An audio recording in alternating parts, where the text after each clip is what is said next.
Bom, oi.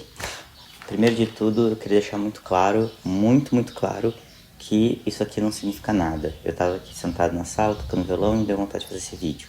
E é isso. Significa que eu vou fazer vídeo toda semana, todo mês, uma vez a cada 15 dias, uma vez por dia? Não significa absolutamente nada, porque eu não sei o que vai acontecer daqui pra frente. Então, primeira informação, ok? Segunda informação, esse ano eu descobri que aparentemente eu odeio ler. Bom, esse ano foi difícil, basicamente é isso. Então assim, eu tava fazendo uma pós-graduação, acho que até comentei isso em algum vídeo anterior, porque eu comecei essa pós no ano passado. Eu tava fazendo essa pós-graduação e essa pós acabou agora no final do ano, mas eu tive um ano muito puxado por conta dessa pós, e aí acabou que eu li muito pouco. Porque na pós a gente lia muito artigo e lia muito capítulo de livro, livros inteiros mesmo foram poucos. Então, por conta disso que eu acabei lendo muito pouco livro. Só que é isso, a pouca energia que me sobrava no dia, no mês, na semana, quando eu não estava fazendo uma coisa da pós, eu não estava simplesmente trabalhando, eu não queria gastar lendo também. Então acabou que eu li muito pouco. Esse ano eu li apenas 8 livros e eu ouvi um audiobook, quem diria. Me deu vontade de vir aqui contar pra vocês o que eu li até agora e que provavelmente são as únicas coisas que eu vou ler no ano mesmo.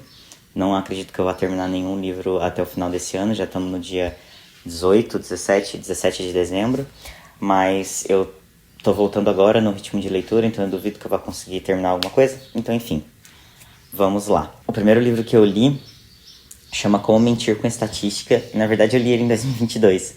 Eu terminei ele no primeiro dia de 2023. Isso sempre acontece comigo. De 2021 para 2022, isso também aconteceu com o Teatro Completo do Gogol. E é sempre assim, falta coisa de 20 pagininhas e eu não consigo terminar antes de virar o ano, e aí eu acabo no primeiro dia do ano.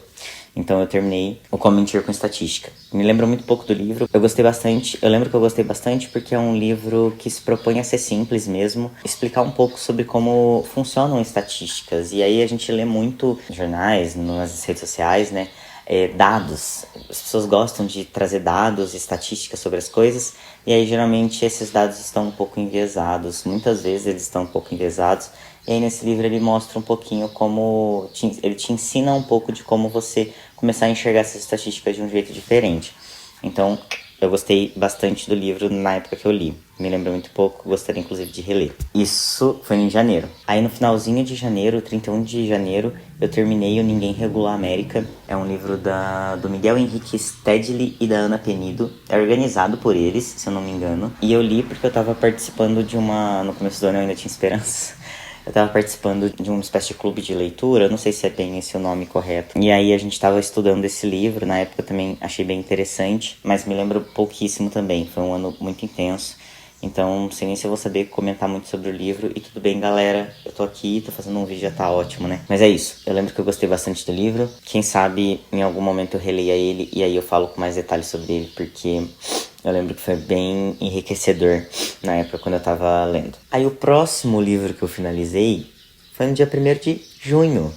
Sim, meus amigos, eu fiquei de fevereiro até junho sem ler nada. Ou melhor, tentando ler, porque eu lembro que eu passei muito tempo tentando finalizar esse livro. E ele é um livro curto, e mesmo assim foi muito difícil, porque eu simplesmente não tinha tempo ou forças para ler. Mas beleza.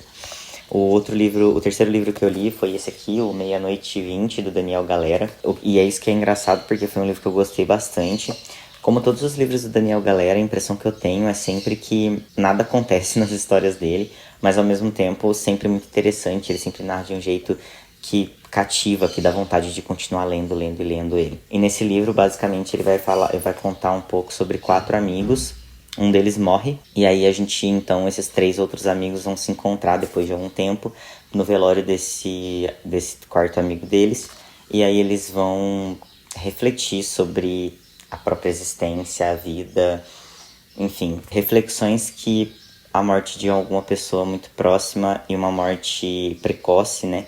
O cara tinha 30 e poucos anos, que uma morte precoce traz pra gente, né? E aí todas essas reflexões que a gente tem nesses momentos. Então eu gostei muito desse livro. Aí em junho também eu li um livro chamado O Grito dos Mudos, é de Henrik Schneider. Esse livro eu li para pós-graduação, no final do semestre, e a gente tinha que fazer uma análise. Não apenas literária, mas uma análise sobre uma das obras que a gente estudou naquele semestre, articulando a obra com algumas coisas que a gente aprendeu naquele semestre. Era uma disciplina que chamava História e Literatura, e então a gente juntava alguns conceitos da história e as relações da história com a literatura, as relações da literatura com a história. Foi uma disciplina muito interessante, que eu gostei muito. E aí nessa disciplina eu acabei analisando esse livro, Grito dos Mudos, que é basicamente sobre um cara que ele é um lavador de pratos. E é sobre ele ser lavador de pratos. É um livro muito simples, é um livro com uma premissa muito simples. O cara tem, se eu não me engano, 40 e poucos, quase 50 anos. Ele lava pratos num restaurante e de repente ele percebe que talvez o emprego dele esteja em perigo, mas isso faz com que acarrete várias reflexões muito interessantes. E, mais do que isso, acho que o mais interessante desse livro é como ele traz essa perspectiva do que a gente estava estudando na época lá da disciplina, né, dos vencidos. Então, a gente tem o personagem principal da história, não é um personagem de poder, não é um personagem que faz grandes feitos, ele é só um lavador de pratos. O escritor consegue narrar uma história muito bonita e que nos toca porque está muito próxima de nós também. Eu gostei muito desse livro, muito mesmo. Aí recomendo muito, muito, muito para vocês. Bom, aí eu li um livro que também foi para pós-graduação. Eu não tô conseguindo acessar aqui para ver certinho a data, mas foi agora no final do ano, acho que já devia ter sido ali em outubro, ali para outubro, assim. Que foi um livro chamado O que é Cidade, da Raquel Ronick. Raquel Ronick é uma arquiteta brasileira. Hoje ela é professora da FAUSP, da Faculdade de Arquitetura e Urbanismo da USP. Ela fala muito sobre as relações entre a cidade e violência e também sobre habitação. E aí ela tem um livrinho antigo já, se não me engano ele é da década de 90, e ela vai falar sobre o que é cidade. Então ela de fato é um livro bem introdutório, mas que é muito interessante porque ela traz um pouco da perspectiva de como a cidade se forma, como ela se transforma e como a cidade ela só existe por conta do ser humano. O ser humano cria a cidade, não é algo natural. Mas, então, e a cidade pode ser vista de diversas formas. A gente pode ver ela a partir de uma perspectiva histórica, a partir de uma perspectiva arquitetônica. Pode ver a cidade de diferentes maneiras e ela faz com que a gente comece a refletir um pouco sobre as relações que existem dentro da cidade como um todo. É bem interessante. Ela também fala um pouco da relação da cidade com o capitalismo. É bem, bem legal. É um livro super curtinho. Inclusive, eu acho que é uma ótima maneira de começar a conhecer o trabalho da Raquel Ronick, que é um trabalho extraordinário. Estudei algumas coisas dela nessa pós-graduação, nessa disciplina que eu fiz. Li alguns outros artigos dela, usei ela como base para alguns trabalhos. Me encantei, assim, é uma pesquisadora muito, muito interessante e que vale muito a pena conhecer. Aí, em outubro, eu li um livro que se chama O Médico e o Monstro, do Robert Louis Stevenson. Eu li aqui, peguei por aquele Prime Reading. Me impressionei muito. Assim, eu gosto muito de histórias de suspense, de terror, de literatura, né? Eu gosto muito de literatura de suspense e de terror. Eu não sou tão fã de filmes, mas eu gosto muito da literatura, porque na literatura eu de fato me interesso mais. Nos filmes eu tenho algumas críticas, então acabo não gostando muito. Também sou meio noiado das ideias, não gosto muito de filme de terror. Então eu gosto muito da literatura de terror e de suspense. E aí esse livro aqui, apesar dele ter algumas viradas ali que, se a gente parar pra pensar, são óbvias, é um texto que foi escrito no século XIX. Então naquele momento não eram tão óbvias assim, talvez. Hoje sejam óbvias porque muitas pessoas se inspiram nessas obras aqui para fazer os trabalhos atuais. Mas enfim, eu acho que eu não sei nem explicar sobre o que é, porque eu acho que qualquer informação pode ser um spoiler. Apesar da história ser do século XIX, ainda assim eu acho que a grande sacada desse livro é a virada que ele tem no final da história. Então eu acho que deve ser lido. É um livro curtíssimo, não sei se é caracterizado como conto ou novela, mas ele é super curtinho e dá pra ler assim, se você estiver animado num dia só, mas em coisa de 2 dias você lê. É muito, muito interessante, tem disponível em qualquer canto, domínio público, então eu acho que qualquer pessoa que se interesse por literatura de suspense, provavelmente vai gostar disso aqui. Então, vai ler. Aí depois eu li um livro que na verdade eu tava lendo já fazia tempo, né? Eu tava lendo aos pouquinhos, no que ia me sobrando tempo, um livro que se chama A Imagem como Experimento, Debates Contemporâneos sobre o Olhar, que é esse aqui. Ele é organizado pela Yara Liz Schiavinato e pela Patrícia Menezes. E é um livro que basicamente são vários artigos sobre as relações da imagem com o olhar. Então a gente tem principalmente sobre fotografia, mas a gente também tem artigos sobre arte, e artigos de alguns historiadores muito conhecidos, importantes nessa área. E eu gostei muito, me esclareceu muito algumas questões que eu tinha em relação a essa relação entre fotografia e história. Eu achei muito interessante, eu acho que vale a pena para quem se interessa pelo tema. Esse livro ele foi publicado só em e-book, aí depois eu ouvi o audiobook da Britney Spears, A Mulher em Mim. Tinha acabado de sair o audiobook e aí eu fiquei bem interessado na história, queria conhecer um pouco mais, eu sabia um pouco de toda a treta lá dela com o pai e tal, mas eu não conhecia muito a história da Britney Spears. E aí eu fiquei interessado, eu achei que poderia ser legal. E ouvi, peguei a assinatura do Audible, eu tinha lá 3 meses gratuitos, aí eu assinei para poder ouvir o audiobook. E foi bem interessante, assim. Eu acho que eu tenho algumas críticas em relação a como a Britney enxerga algumas coisas, as atitudes de algumas pessoas, como ela enxerga a vida como um todo, sabe? Mas é a vida dela, né? É o que ela viveu, é a maneira como ela conseguiu passar por tudo isso.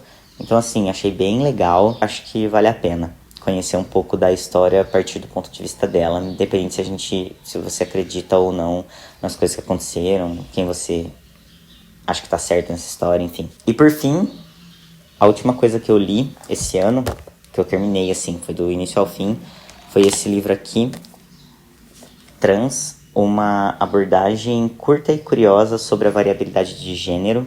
É um texto de Jack Halberstam. Eu tava assistindo uma aula da Brava, não sei se vocês aí já ouviram falar. É uma escola que a gente tem muitos cursos acontecendo, são todos online.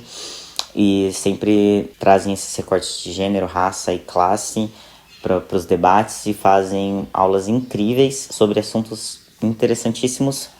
Eu vou deixar na descrição o arroba e também aqui na tela o arroba deles para vocês irem lá dar uma olhada. Eles também sempre disponibilizam bolsas para pessoas trans, então eu acho que vale muito a pena dar uma olhadinha. Um curso que eu fiz na Brava sobre esse livro de Jack Halberstam, eu lembro que o nome era algo assim, o nome da aula. Uma abordagem nem curta e nem curiosa sobre a variabilidade de gênero, algo assim. Por quê? Porque a pessoa que estava dando a aula estava falando exatamente como esse livro não é curto, ele é um livro de quase 200 páginas e ele não é simples. Então, assim, é difícil dizer assim, a abordagem curta e curiosa, porque ele não é um livro simples, ele não é um livro para alguém que não entende muitas coisas mais teóricas sobre teoria queer, por exemplo. Então, assim, gostei muito do livro. Eu me apaixonei, nunca tinha lido nada do Jack Halberstam, eu me apaixonei pelo autor, tô com muita vontade de ler mais coisa dele. Eu comprei, inclusive, o Arte Queer do Fracasso, que é dele também. E eu tô começando a estudar, porque também tá tendo um curso na Brava, o Masculinidade Feminina, né? Não tem tradução no Brasil, mas é Female Masculinity, do Jack Halberstam também. E foi um autor que eu gostei muito. Aqui no livro, acho que o que eu mais gostei de todos os capítulos, assim, porque cada capítulo vai tratar sobre um assunto. Então, por exemplo, o primeiro chama Trans, o que há em um nome, que ele vai falar sobre esse ato de nomear. Ele vai falar, tem o Construindo Corpos Trans, Devir Trans, Gerações Trans. Então ele vai falar sobre a nomeação, ele vai falar sobre envelhecimento, ele vai falar sobre infância, todas essas perspectivas trans.